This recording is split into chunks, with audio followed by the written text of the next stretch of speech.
ये वीडियो है अमृतसर के पुलिस स्टेशन की, जहां पर अमृतपाल सिंह संधू अपने दोस्त लवप्रीत सिंह, जिसे कि पुलिस ने किडनैपिंग के केस में पकड़ा था, उसे बचाने के लिए अपने सपोर्टर्स के साथ हाथों में तलवार लेकर पुलिस स्टेशन में पहुंचा था, जहां पर उसने धमकी दी कि लवप्रीत सिंह को तुरंत रिहा किया जाए और उस पर के सारे केस हटाए जाएं। और ये मांग पुलिस को पूरी करनी पड़ी। एक दिन बाद ही लवप्रीत सिंह को रिहा कर दिया गया। यही नहीं बल्कि नवंबर 2022 में भी अमृतपाल सिंह ने अपने सपोर्टर्स के साथ मिलकर गुरुद्वारे पर हमला किया था और पूछे जाने पर उसने जवाब दिया था कि गुरुद्वारे में सिखों के अनुसार रूल फॉलो नहीं हो रहे थे। ये वही अमृतपाल सिंह है जो दिन प्रतिदिन खालिस्तान की मांग करता न्यूज़ में दिखाई दे रहा है कि ਜਿਹੜੀ ਸੈਲਫ ਡਿਟਰਮੀਨੇਸ਼ਨ ਹੈ ਇਹ ਮਨੁੱਖ ਦਾ ਬਰਥ ਰਾਈਟ ਹੈ ਔਰ ਜੇ ਇਹ ਸਾਡਾ ਰਾਈਟ ਸਿੱਖਾਂ ਦਾ ਹੈ ਰਾਜ ਦਾ ਜਿਹੜਾ ਸੁਪਨਾ ਹੈ ਸਾਡਾ ਖਾਲਿਸਤਾਨ ਦਾ ਜਿਹੜਾ ਏਮ है और जिसने Indian home minister Amit Shah और प्राइम मिनिस्टर नरेंद्र मोदी तक को ये धमकी दी है कि अगर वो किसी भी तरह से खालिस्तान मूवमेंट के खिलाफ आएंगे तो उनका भी वही हाल होगा जो former prime minister Shrimati Indira Gandhi का हुआ था। लेकिन सवाल ये उठता है कि ये खालिस्तान है क्या? अमृतपाल सिंह कौन है जिसकी मांग पुलिस तक को पूरी करनी पड़ रही है और जो पंजाब के एक नए नेता के रूप में सामने आया है, जिसको भिंडरनवाले 2.0 भी कहा जा रहा है। तो आइए जानते हैं इस वीडियो के माध्यम से इन सारे सवालों के जवाब। हर जगह अमृतपाल सिंह नाम। अमृतपाल के सामने पंजाब सरकार ने सरेंडर क्यों किया? क्या भिंडरवाले वाला जमाना एक बार फिर लाने की साजिश चल रही है? खालिस्तान को लेकर के पाकिस्तान की बड़ी साजिश का खुलासा हुआ है।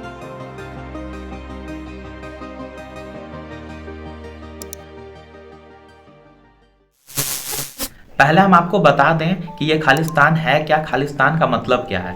खालिस्तान शब्द बना है खालसा से, जिसका मतलब होता है प्योर, और खालिस्तान का मतलब है लैंड ऑफ खालसा। खालिस्तान एक ऐसी सेपरेट होमलैंड की मांग है सिखों द्वारा, जिसमें सिखों की एक अपनी ऑटोनॉमी हो, जिसमें वो खुद अपने हिसाब से अपने देश को चलाएं, जैसे पाकिस्तान है। अब खालिस्तान मूवमेंट को समझने के लिए हमें सिखिज्म की हिस्ट्री को समझना होगा कि खालिस्तान मूवमेंट की शुरुआत कब और कैसे हुई। 15वीं सेंचुरी में गुरु नानक जी ने सिख धर्म की स्थापना की, जिसमें कुल 10 गुरु हुए, जिनमें सबसे आखिरी गुरु गोविंद सिंह जी थे, जिन्होंने 1699 में खालसा पंथ की शुरुआत की और यहीं से जाकर सिखिज्म को फॉर्मल रूप मिला।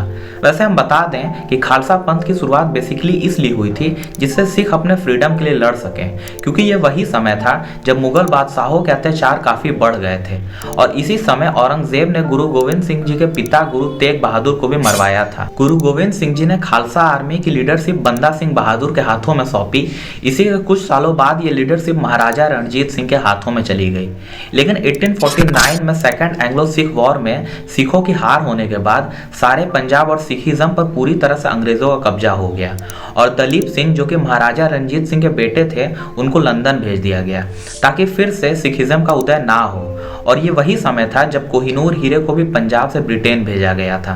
महाराजा रणजीत सिंह की मृत्यु के बाद और अंग्रेजों के जीत के बाद पंजाब के पूरे सिख अंग्रेजों के अधीन हो जाते हैं। लेकिन फिर भी सिखों को इस बात से ज़्यादा परेशानी नहीं थी, यहाँ तक कि सिख भी ब्रिटिश आर्मी का हिस्सा बने। लेकिन यहीं पर अंग्रेज़ों ने अपना दिमाग लगाया और हिंदू मुस्लिम सिख में फूट डालना शुरू कर दिया ताकि सब एक साथ मिलकर खड़े ना हो। अंग्रेज़ों ने सिख और मुस्लिमों को अपनी तरफ करना शुरू कर दिया। इसीलिए आप देखेंगे कि 1857 के रिवॉल्ट में सिख और मुस्लिमों ने ब्रिटिश आर्मी का साथ दिया था। समय के बीतते लोगों को लगने लगा कि अंग्रेज चले जाएंगे अब, लेकिन अंग्रेजों द्वारा डाली गई फूट बरकरार रही। सभी रिलीजन अपने लिए अलग होमलैंड की मांग करना शुरू कर दिए और फिर आगे चलकर जब 1940 में लाहौर रेजोल्यूशन पास हुआ, जिसमें मोहम्मद अली जिन्ना के मुस्लिम लीग ने मेजॉरिटी मुस्लिमों के लिए एक अलग देश की मांग रखी, उसी समय शिरोमणि अकाली दल ने भी सिखों के लिए अलग देश की मांग रख दी, जिसमें सिखों की मांग को रिजेक्ट कर दिया गया। लेकिन उनको विश्वास दिलाया गया कि नए भारत में उनका ध्यान रखा जाएगा, उनको अपनी बात रखने का मौका दिया जाएगा। और आगे चलकर पंडित जवाहरलाल नेहरू जी ने पंजाब के सिखों से यह भी कहा कि पंजाब के बहादुर सिख विशेष विचार के हकदार हैं और मुझको देश के नॉर्थ में एक एरिया और एक व्यवस्था में कुछ गलत नहीं दिख रहा है, जिसमें सिख भी अपने स्वतंत्र रूप से रह सकते हैं। इन सारी बातों को सुनकर सिखों के मन में एक आश्वासन तो हो गया था कि सिखों को एक देश ना सही बल्कि एक सूबा तो मिलेगा जिसमें वो लोग स्वतंत्र रूप से रह सकेंगे। लेकिन 1947 के आज़ादी के बाद सिखों के लिए कोई खास कदम नहीं उठाए गए। लगातार सिख अलग होमलैंड की मांग करते रहे, लेकिन धर्म के आधार पर होमलैंड की मांग को रिजेक्ट किया गया।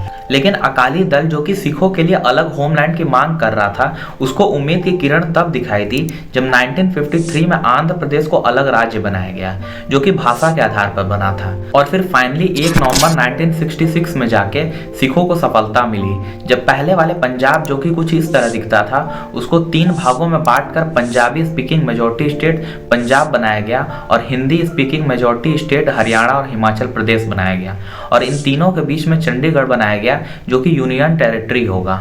लेकिन अभी भी सिखों को लग रहा था कि उन्हें स्वतंत्रता नहीं मिली है, उनको खुद का स्टेटस नहीं मिला है, क्योंकि सिख खुद की ऑटोनॉमी चाहते थे जिस पर वो खुद अपना कॉन्स्टिट्यूशन बनाए और अलग तरह से पंजाब को चलाएं। और दूसरी परेशानी ये थी कि सिख चाहते थे कि जो पंजाबी स्पीकिंग स्टेट पंजाब बनाया गया है उसमें कई पंजाबी स्पीकिंग हिस्से नहीं जोड़े गए हैं, बल्कि वो हिस्से हरियाणा को दे दिए गए हैं, जैसे अम्बाला। खैर, अभी तक ये जितनी भी कहानी चली उसमें कहीं पर भी खालिस्तान शब्द का इस्तेमाल नहीं किया गया था।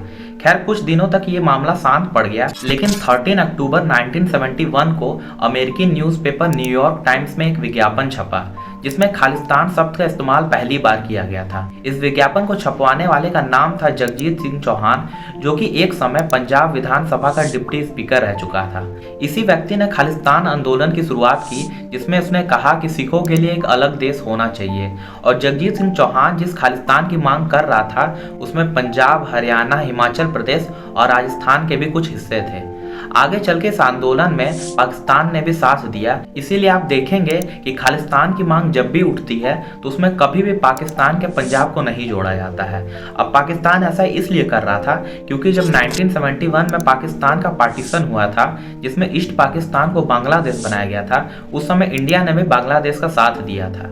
साल 1973 में अकाली दल ने आनंदपुर साहिब रेजोल्यूशन पास किया, जिसमें उन्होंने साफ कह दिया कि हमें डिफेंस करेंसी फॉरेन रिलेशन से कोई लेना देना नहीं है, ये सारी चीज़ सेंट्रल गवर्नमेंट को सौंप दी जाए, लेकिन बाकी सारे मामले पंजाब पर छोड़ दिए जाएं।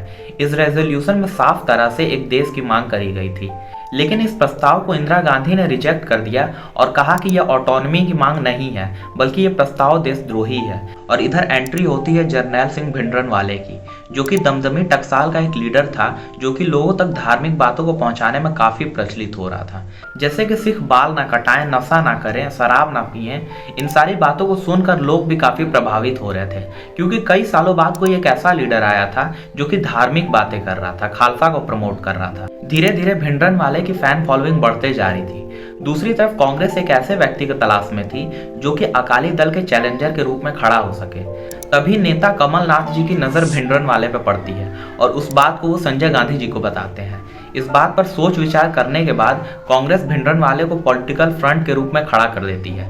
भिंडरनवाले को लोगों और कांग्रेस का खूब सपोर्ट मिलने लगता है, जिससे भिंडरनवाले की ताकत और भी बढ़ जाती है। लेकिन कांग्रेस का पासा उल्टा तब पड़ता है जब गुरबचन सिंह, जो कि निरंकारी सिख के हेड थे, उनको दिल्ली में गोली मारकर हत्या कर दी जाती है और सीबीआई की जांच में पता चलता है कि जो 7 लोगों ने उनका मर्डर किया था उसका सीधा कनेक्शन भिंडरनवाले से था, और इस हत्या में जो भी वेपन्स इस्तेमाल किए गए थे उसका लाइसेंस भिंडरनवाले के भाई के नाम से था। इन सारे मामलों को देखते हुए पुलिस ने भिंडरनवाले को अरेस्ट कर लिया, लेकिन इन 2 दिनों की जेल में भिंडरनवाले की फैन फॉलोइंग और बढ़ते गई। जैसे ही 2 दिनों बाद जेल से छूटता है भिंडरनवाला, वैसे ही कांग्रेस के खिलाफ खड़ा हो जाता है और शिरोमणि अकाली दल के साथ जुड़ जाता है, और फिर भिंडरनवाले और अकाली दल मिलकर साथ में धर्म युद्ध मोर्चा आंदोलन की शुरुआत करते हैं। इस आंदोलन का उद्देश्य था कि आनंदपुर साहिब रेजोल्यूशन के प्रस्ताव को फिर से रखना और उसको एग्जीक्यूट कराना।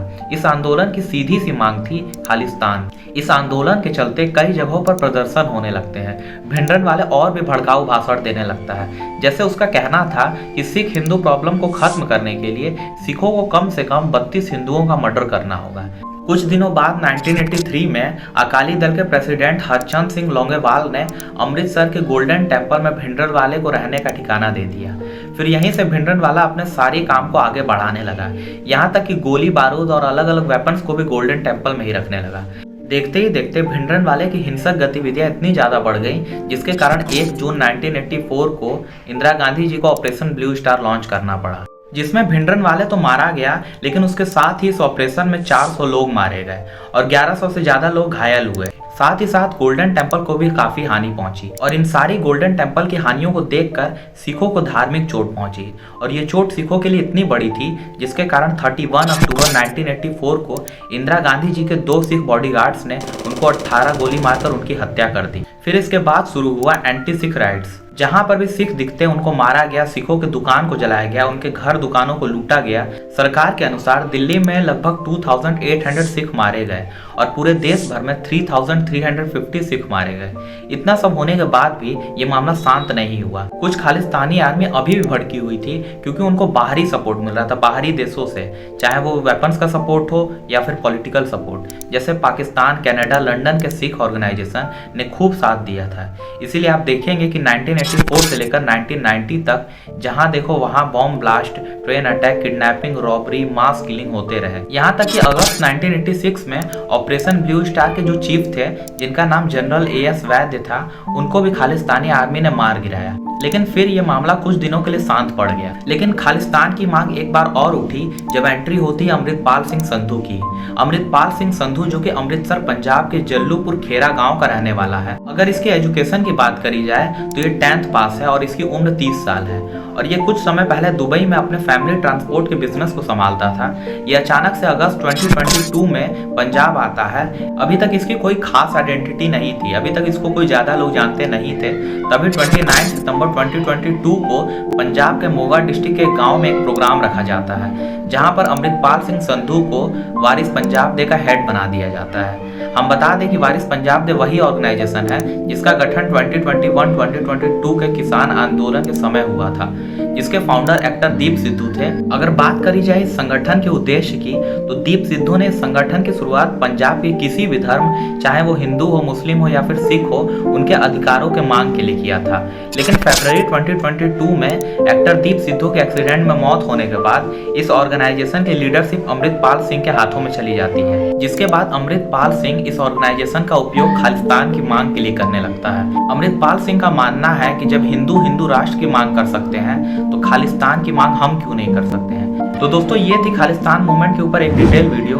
अगर वीडियो पसंद आई हो तो वीडियो को लाइक, शेयर और सब्सक्राइब कर दें।